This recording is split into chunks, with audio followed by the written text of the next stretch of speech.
नमस्कार दोस्तों, मेरा नाम है विमल सिंह। बालाजी स्टडी अड्डा में आपका स्वागत है। सुपर टेट 2022 के लिए विज्ञान का कंप्लीट कोर्स हम आपको करा रहे हैं। तो इससे पहले क्लास नंबर 19 देखी थी, जीवों की दुनिया पर आधारित कुछ चीजें, उस पर बेस्ड क्वेश्चन देखे थे। साइड माई बटन में पिछली वाली क्लास आपको मिल जाएगी। आज हम क्लास नंबर 20 के अंतर्गत जीवों की दुनिया में आगे के टॉपिक्स जो है वो देखेंगे।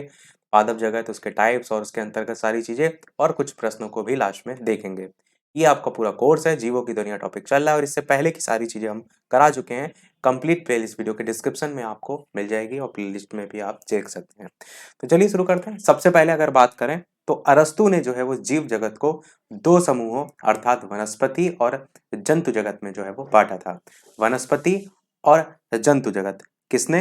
अरस्तु ने। जंतु और पादप कोशिका में डिफरेंस इससे पहले हमने देखा था, तो उससे भी आप इस जगत को आगे याद कर रखने में जो है वो याद रख सकते हैं। बेसिक चीजें हमने पहले देख ली थी। इसके अलावा इसके बाद की बात करें तो जो लीनियस थे, इन्होंने अपनी पुस्तक जिसका नाम था सिस्टमा नेचुरे, इसमें सभी जीवधारी जो थे उनको पादप और जंतु जगत में वर्गीकृत किया था। अब डायरेक्ट इस पुस्तक का नाम आपसे पूछा जा सकता है, तो आपको ध्यान रखना है कि ये लीनियस जो है इनकी जो है वो पुस्तक है और इसमें इन्होंने सभी जीवधारी को पादप और जंतु जगत में वर्गीकृत जो है वो किया था। अगर आपसे ये पूछा जाए कि सबसे पहले समूहों में बांटा किसने था, तो अरस्तु ने। पुस्तक में किसने वर्गीकरण किया, तो फिर लीनियस ने। लीनियस के संदर्भ में यह भी पूछा जाता है कि आधुनिक वर्गीकरण प्रणाली का जो पिता है वो किसे कहा जाता है, तो ये कैरोलस लीनियस जो है इनका पूरा नाम है। तो लीनियस को जो है वो कहा जाता है, इनका पूरा नाम है कैरोलस लीनियस। तो इस पॉइंट का जरूर ध्यान रखिएगा, ये आपका इंपॉर्टेंट है कि आधुनिक वर्गीकरण प्रणाली का पिता किसे कहा जाता है। क्यों कहा जाता है? क्योंकि इनके द्वारा ही जो वर्गीकरण प्रणाली है उसके आधार पर ही जो आधुनिक वर्गीकरण प्रणाली है उसकी नींव जो है वो पड़ी। जैसे होता है ना कि कुछ वैज्ञानिक होते हैं जिन्होंने स्टार्टिंग में कुछ खोज कर दी, फिर उसी खोज की तर्ज पर और आगे खोज होती चली गई। तो वही यहाँ पर बताया गया कि इन्होंने जो अपना प्रणाली दी थी, उसी प्रणाली के आधार पर ही जो आधुनिक प्रणाली है उसकी नींव जो है वो पड़ी। इसके बाद बात करें तो 1969 ईस्वी में परंपरागत द्वि जगत जो वर्गीकरण है, वो प्रणाली का स्थान जो है वो व्हिटकर जो है उनके द्वारा प्रस्तुत पांच जगत प्रणाली ने ले लिया। पहले जो है दो जगत प्रणाली कौन सी थी, तो इससे पहले हमने देखा ना वनस्पति और जंतु जगत, तो पहले यही दो प्रणाली जो है थी।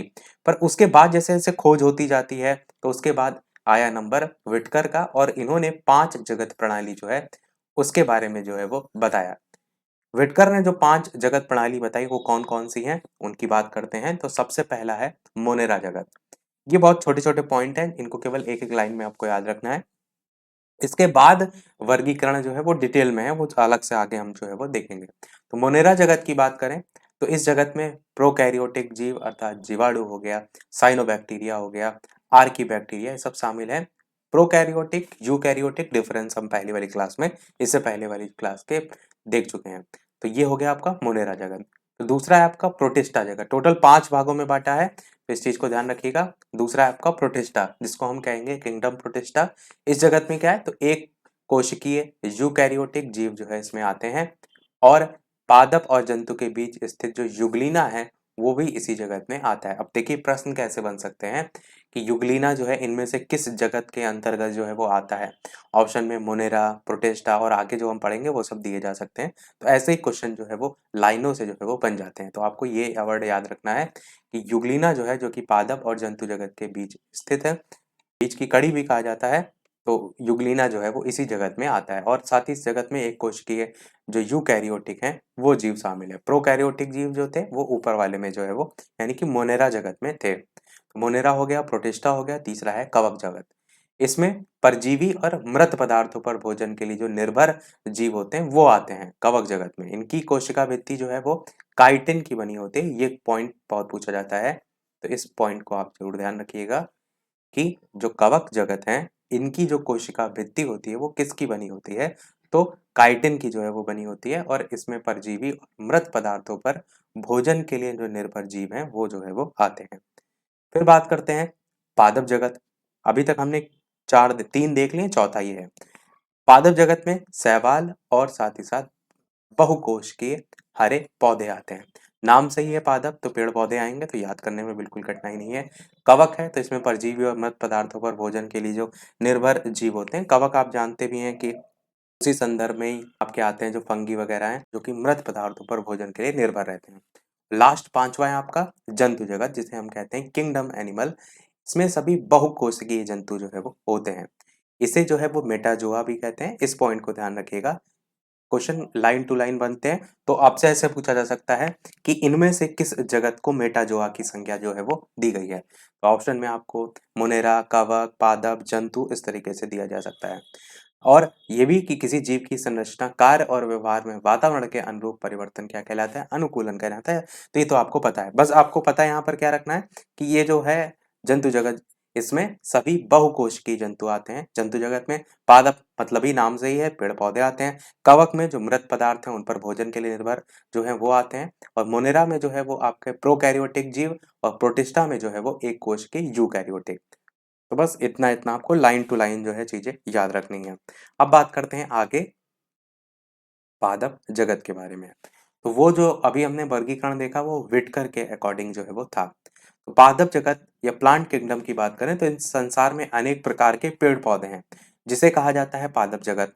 और इसका जो अध्ययन होता है वो किसके अंतर्गत किया जाता है? तो वनस्पति विज्ञान के तहत जो है वो किया जाता है। और ये पॉइंट बहुत पूछा जाता है कि थियोफ्रेस्टस को वनस्पति विज्ञान का जनक कहा जाता है। तो इस पॉइंट को जरूर ध्यान रखिएगा कि वनस्पति विज्ञान का जनक किसे कहा जाता है? तो थियोफ्रेस्टस जो है इनको कहा जाता है। फिर इसी के ही यानी पादप जगत के वर्गीकरण की जो है वो बात करते हैं, तो दो टाइप मुख्यतः होते हैं। इसके अंतर्गत भी टाइप होते हैं, पर मुख्यतः अगर आप देखेंगे तो दो टाइप होते हैं। एक होता है अपुष्पोद्भिद और एक होता है आपका पुष्पोद्भिद। अपुष्पोद्भिद और पुष्पोद्भिद में भी अलग अलग टाइप्स होते हैं, तो उसमें हम सारी चीजों को नहीं देखेंगे क्योंकि काफी डिटेल में है। तो अपुष्पोद्भिद के नाम पहले इंग्लिश में हम देख लेते हैं। तो एक का नाम है क्रिप्टोगैमे और दूसरे का नाम है पेनेरोगैमे। तो ये दो हैं टाइप। अब इसका और ज्यादा अगर डिटेल में हम देखें इसी के टाइप्स के अंतर्गत और टाइप्स को, तो ऐसे आप ज्यादा बेहतर समझेंगे इस चार्ट के माध्यम से।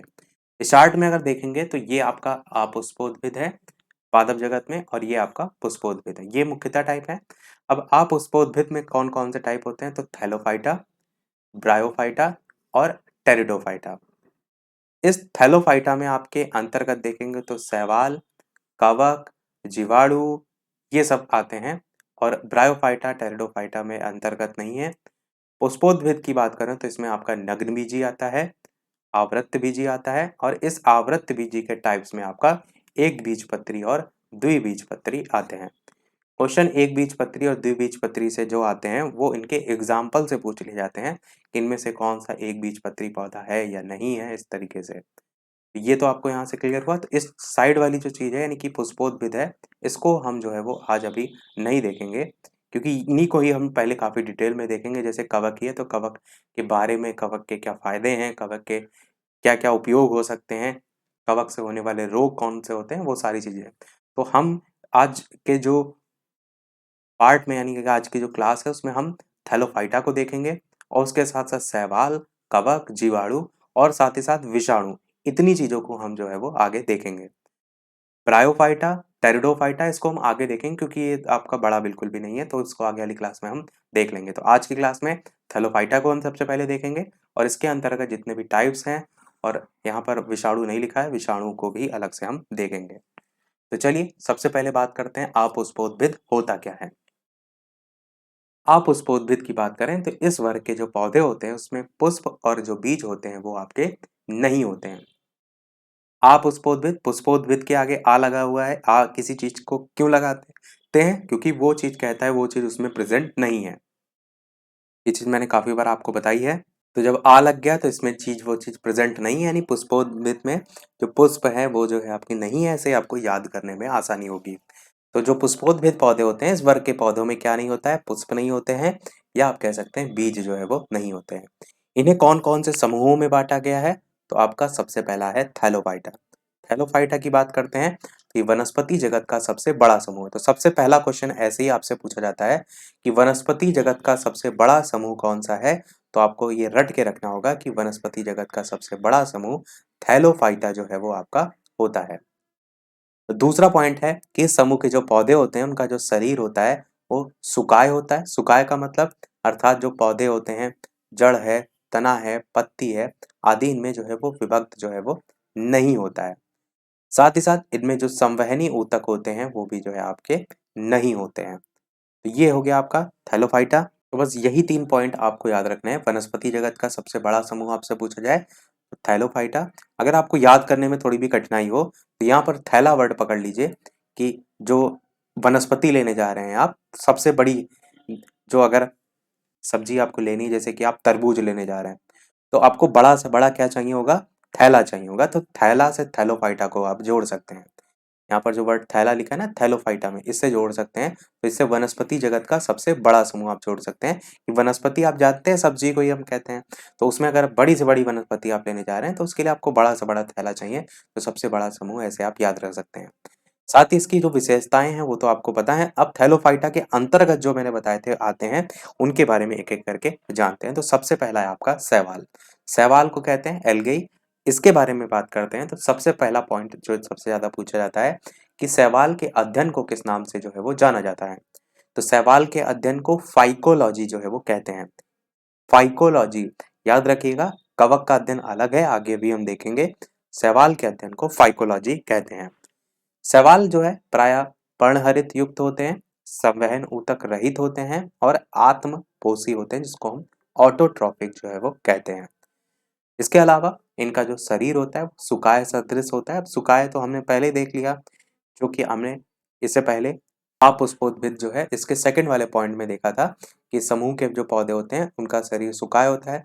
तो जब ये पूरा समूह ही सुकाय होता है तो इसके अंतर्गत जो आने वाले हैं उनमें भी कहीं ना कहीं वो विशेषता देखने को मिलेगी। तो उस आधार पर आप याद रख सकते हैं कि इनका शरीर जो है वो सुकाय सदृश होता है। फिर बात करते हैं उपयोगी शैवाल के बारे में कि शैवाल जो है कैसे हमारे लिए उपयोगी हैं। तो बेनिफिशियल एल्गे में अगर बात करें तो सबसे पहले भोजन के रूप में, भोजन के रूप में जो शैवाल हैं उनके नाम कौन कौन से हैं। तो जैसे कि आपका लेमिनेरिया, नॉस्टॉक, फोरफायरा, अल्बा सरगासम, ये पूरा नाम है इसका, आदि ये सभी जो है आपके भोजन के रूप में उपयोग होने वाले शैवाल हैं। फिर बात करते हैं आपका आयोडीन निर्माण में। आयोडीन में यहाँ पर एक मात्रा और एक्स्ट्रा लगेगी। तो आयोडीन निर्माण की अगर बात करें तो उसमें कौन कौन से होते हैं। तो लेमिनेरिया, लेमिनेरिया आप देख रहे हैं यहाँ पर भी है और आपका भोजन के रूप में भी जो है आपका है। फ्यूकस आपका हो गया और एक्लोनिया, ये जो नाम आप देख रहे हैं ये सब आयोडीन निर्माण में उपयोगी शैवाल में आ जाते हैं। फिर बात करें, ये भोजन के रूप में हो गया, आयोडीन निर्माण में हो गया। उसके बाद बात करते हैं उपयोगी शैवाल में अगर, तो खाद्य निर्माण में कौन से शैवाल यूज में आते हैं। तो आपका नॉस्टॉक ये पूछा जाता है काफी, इसको जरूर ध्यान रखिएगा।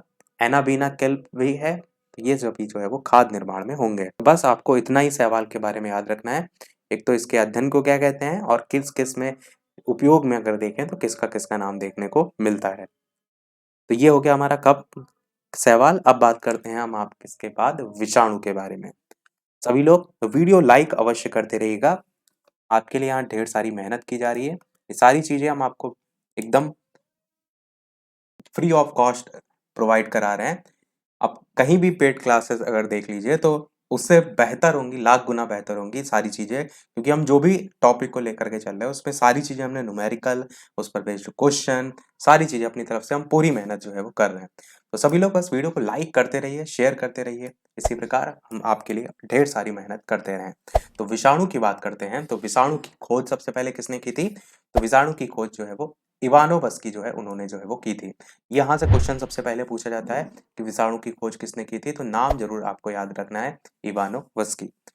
मैंने आपको ट्रिक भी इससे संबंधित अगर आपको याद होगा तो बताइए। मैंने बताया था ना कि विषाणु जो होता है, अगर आपको किसी प्रकार का विषाणु हो गया तो कहीं ना कहीं आप अंदर से अच्छा नहीं फील करते हैं। तो अगर आप नॉर्मली चल भी रहे हैं तो थोड़ा सा झूम रहे हैं। तो यहाँ पर भी वस्की में विस्की वर्ड आता है। तो विस्की में भी सेम वही कंडीशन होती है उसको पीने के बाद। तो उससे आप इस विषाणु को जो है वो थोड़ा सा जोड़ सकते हैं। खोज की बात करें तो कब हुई थी। तो इसकी खोज जो है वो 1892 ईस्वी में जो है वो हुई थी। तो सन भी आप जो है वो साथ में याद रख सकते हैं। और जो इसकी खोज हुई थी वो तंबाकू के मौजिक रोग जो है उस पर खोज के समय हुई थी। ये भी आप याद रख सकते हैं। इनकी प्रकृति की बात करें तो सजीव और निर्जीव दोनों प्रकार की जो है वो होती है। जो विषाणु है उसकी प्रकृति कैसी होती है। तो आप कहेंगे सजीव भी होती है और निर्जीव भी जो है वो होती है। तो यही कारण भी होता है कि इन्हें सजीव और निर्जीव के कड़ी भी जो है वो कहा जाता है। इस पॉइंट से बहुत क्वेश्चन आते हैं। ये जो आप पॉइंट ध्यान लिखा हुआ है हाईलाइट करके हमने, इसको जरूर ध्यान रखिएगा कि अगर आपसे क्वेश्चन आए कि सजीव और निर्जीव के बीच की कड़ी जो है वो किसे कहा जाता है, तो विषाणु जो है उसको कहा जाता है। इसके बाद बात करें तो सबसे पहले 1955 में जो स्टैनले थे उन्होंने विषाणु को क्रिस्टलीय रूप में जो है वो प्राप्त जो है वो किया था। तो क्रिस्टलीय रूप में करके क्वेश्चन आए तो अब याद रख सकते हैं। बाकी यहाँ से सबसे ज्यादा जो क्वेश्चन पूछे जाने के चांसेस रहते हैं, ये सजीव और जो निर्जीव है उसके बीच की कड़ी किसने खोज की थी और कब की थी, ये है। इसके बाद आगे बात करते हैं तो विषाणु के निर्जीव होने के क्या लक्षण होते हैं। मैंने बताया ना सजीव और निर्जीव दोनों के गुण। तो निर्जीव होने के लक्षण की बात करें तो ये कोशारूप जो है उसमें नहीं होते हैं। इनको क्रिस्टल बनाकर निर्जीव पदार्थ की भांति आप बोतलों में भरकर वर्षों तक जो है वो रख भी सकते हैं। तो ये सब निर्जीव होने के लक्षण हैं।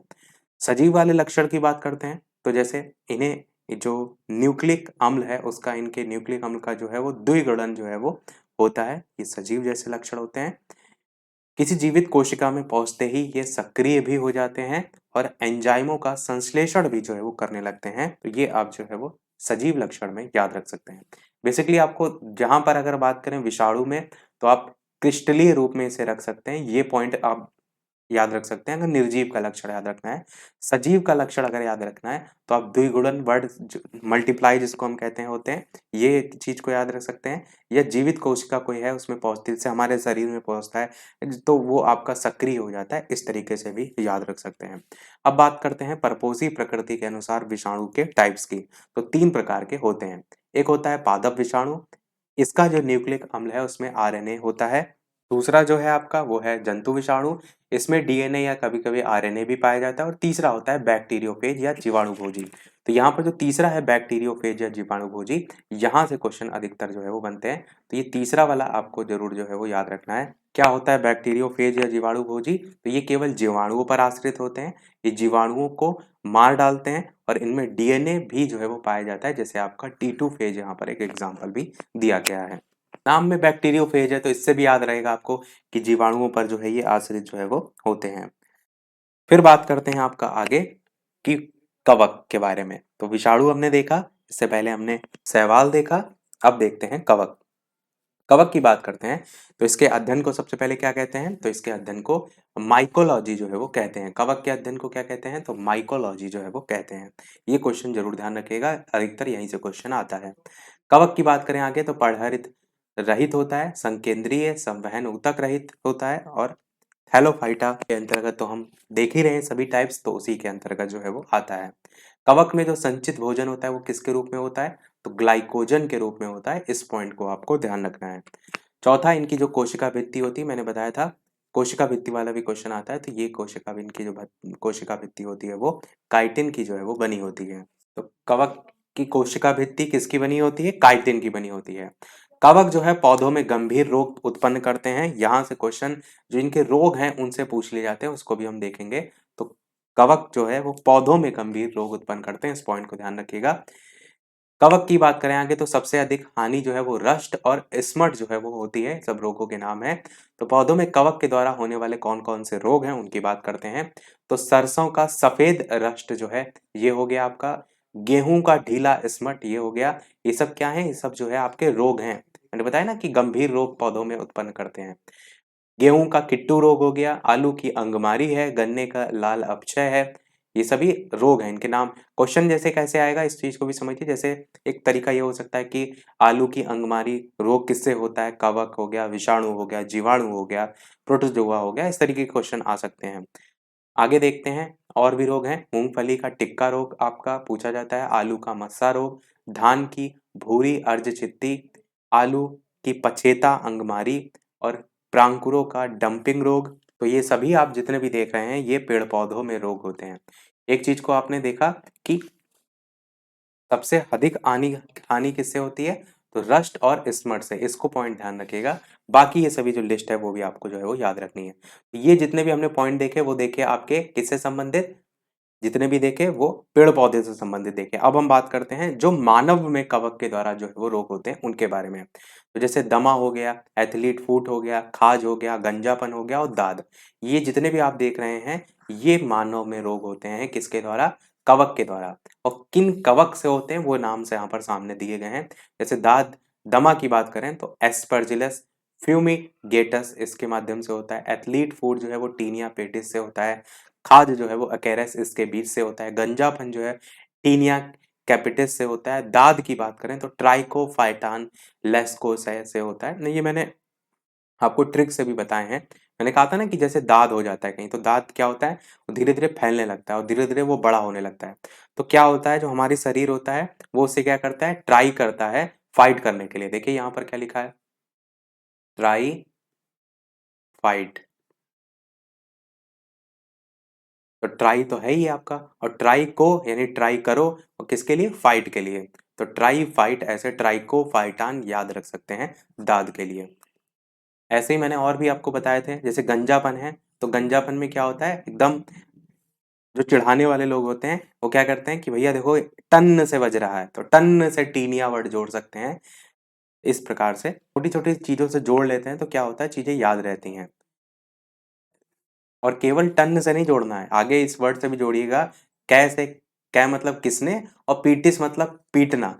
तो किसी ने टन से आपके सर पे मारा, गंजापन है तो आवाज आई, तो उससे किसी ने पूछा भैया किसने पीटा, तो टीनिया कैपिटिस ऐसे आप जोड़ सकते हैं गंजापन को। टीनिया से क्यों नहीं जोड़ना है, क्योंकि देखिए एथलीट फूट में भी वर्ड टीनिया जो है आपका आ रहा है, टीनिया और में भी आता है, इसलिए एथलीट फुट में क्या होता है, जो पैर होता है वो हाथी पाँव हो जाता है। जैसे आपका नॉर्मली पैर इतना है तो इतना बड़ा सा हो जाता है, तो पैरों से संबंधित है, तो पेडिस पैर से थोड़ा सा आप इस प्रकार से जोड़ सकते हैं। तो आप कोशिश ये कीजिए कि इनको थोड़ा सा ट्रिक से जोड़ते हुए याद करिए। ऐसे खाज जो वर्ड होता है, क्या होता है, इसमें खुजली टाइप से होने लगती है। तो खुजली क्या होता है, एक साथ पूरे शरीर में नहीं होती है, जैसे हाथ में पहले शुरू हुई, फिर आपका पैर में शुरू हुई, फिर सर में शुरू हुई, तो मतलब कहने का क्या है, एक एक करके शुरू होती है। यहाँ पर वर्ड देखिए क्या लिखा है, एक रस, यानी एक कैरस, एक एक कर, ऐसे थोड़ा सा वर्ड जोड़िए, पकड़िए यहाँ पर, तो इस प्रकार से जोड़ सकते हैं। और इसी प्रकार दमा वर्ड जोड़ सकते हैं। दमा में क्या होता है, सांस जो होती है वो रुक जाती है, तो गेट होता है जो सांस का वो रुक जाता है, तो गेट्स वर्ड यहाँ से पकड़ सकते हैं। तो आप ऐसे थोड़ा सा अपनी आप से भी ट्रिक बनाएंगे, क्योंकि खुद से आप ट्रिक बनाएंगे तो खुद को आपको ज्यादा अच्छे तरीके से याद होगी, ऐसे आप याद रख सकते हैं।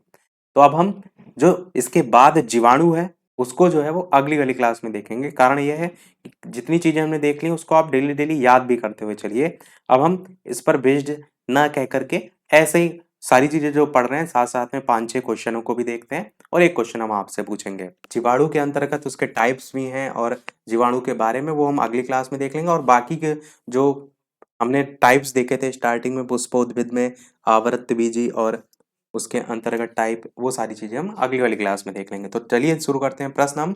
सबसे पहला प्रश्न, बॉस इंडिकस किसका वैज्ञानिक नाम है, बिल्ली, गाय, सरसों या फिर मटर, बताइए कौन सा इनमें से जो है वो सही होगा। तो आंसर की बात करते हैं इन चारों में से, तो आपका गाय जो है वो सही होगा। गाय का जो वैज्ञानिक नाम होता है वो होता है बॉस इंडिकस। गाय की हमारे यहाँ पूजा भी होती है, तो वो सभी जो जानवर हैं उनमें बॉस होती है, ऐसे आप याद रख सकते हैं। तो बॉस इंडिकस आपका सही होगा।